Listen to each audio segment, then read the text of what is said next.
Neal Kravitz from Washington, D.C.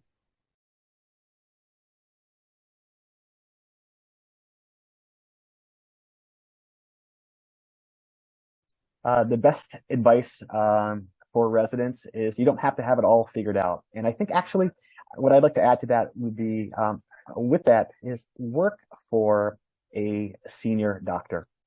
I touched upon this on one of my editorials where I think the biggest mistake that I made is I was so overconfident in my ability. I just went out and practiced on day one, and I started at a corporation where I was the only person in charge, and then I opened up my practice, and I was the only person in charge, of course. But I would have really gained a lot of knowledge working as an associate for someone in private practice. I really stress that. It could have taught me so much. I don't know if I had the humility to be able to accept that position, but it is one of my great regrets. And I had to learn so many of my mistakes through trial and error. And again, those are trial and error on somebody's child or on somebody.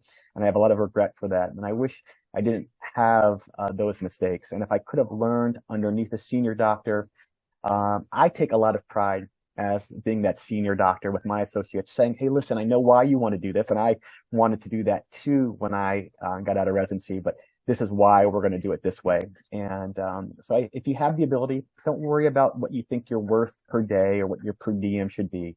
If you find a mentor that can really help you, and a good mentor, someone who's practicing properly, someone who's not